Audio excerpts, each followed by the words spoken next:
What if I told you that loving rainy days says more about your mind than you think? That your preference for gray skies over blue ones might reveal how your nervous system works, how you process emotion, even how you experience childhood? Most people think it's just a weather preference. It's not. Have you ever noticed how the moment dark clouds roll in, most people sigh, but you feel something else entirely? A strange calm, a quiet excitement. While everyone else is checking the weather out with disappointment, you're secretly hoping it pours. You love the sound of rain hitting the window. You love the gray sky. You love the excuse to stay in. And maybe you've even wondered, is that weird? Why does this make me so happy?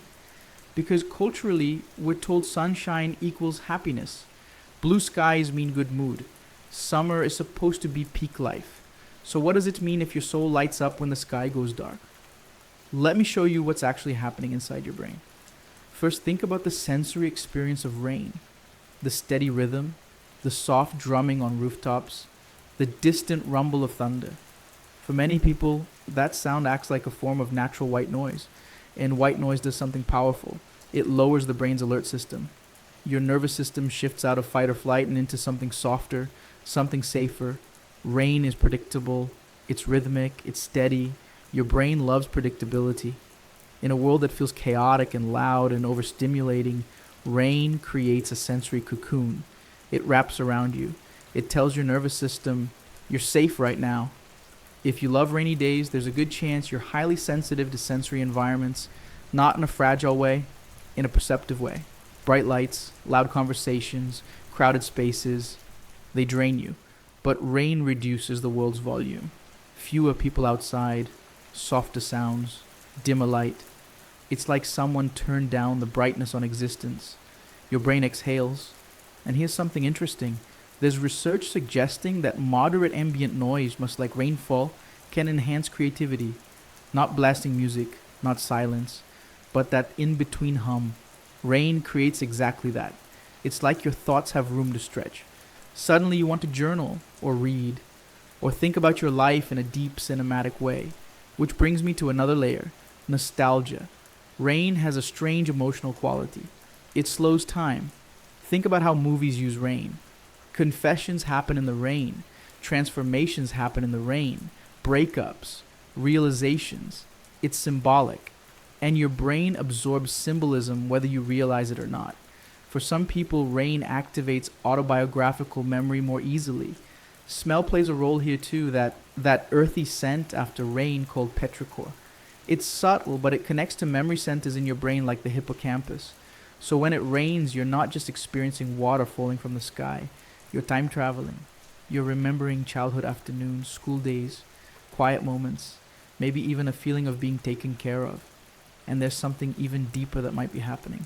Something that started long before you ever analyzed it. For many people, the love of rain begins in childhood. Think about it for a moment. Rain outside, the sky dark in the middle of the afternoon, the house a little quieter than usual, maybe the smell of coffee or something warm cooking in the kitchen. You're wrapped in a blanket on the couch, cartoons playing softly on the TV, or a movie your whole family is watching together while the rain taps steadily against the windows. There was no rush, no pressure. The world outside felt paused. Rainy days often meant staying home, being close to family, sharing the same space. Even if you were alone in your room, there was a subtle sense that everyone was nearby, safe, present, connected. Your brain didn't just register rain, it registered shelter, warmth, belonging, slowness. So now when it rains, you're not just responding to weather. You might be responding to memory, to comfort, to a younger version of yourself who felt protected while the storm happened somewhere outside the walls. And that feeling can stay with you longer than you realize. And if you grew up in a home where rainy days meant staying inside, cozy blankets, maybe watching movies, your brain associates rain with comfort, not gloom. Now let's talk personality. If you love rainy days, you might lean toward introspection. That doesn't automatically mean introvert. It means you enjoy inner depth. You like reflecting, observing, thinking about life's layers. Sunny days often push people outward. Social events, activities, energy. Rain pulls you inward. And some people crave that inward pull. There's a concept in psychology called optimal stimulation theory. It suggests each person has a preferred level of external stimulation. Some people need high stimulation, Loud environments, constant activity, bright energy to feel alive. Others don't. Some nervous systems feel balanced in chaos. Others feel balanced in softness. If you love rainy days, it may simply mean your brain prefers lower levels of external stimulation. Dimmer light, fewer social demands, a slower pace. And that preference isn't weakness, it's wiring. There's nothing broken about feeling calm when the world grows quiet. In fact, it suggests something important.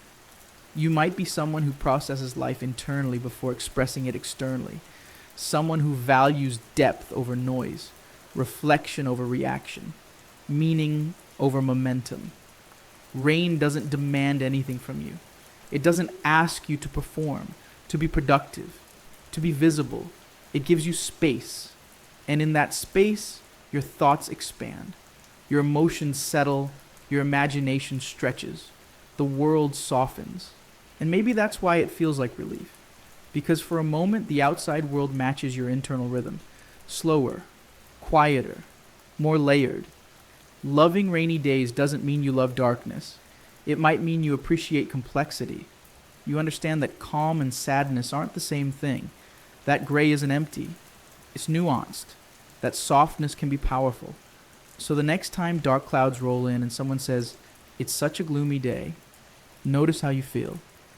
If there's calm instead of disappointment, if there's comfort instead of restlessness, that's not strange. That's alignment. And maybe your love for rain was never about the weather at all. Maybe it was always about the kind of mind you have, the kind that finds peace not in brightness, but in depth.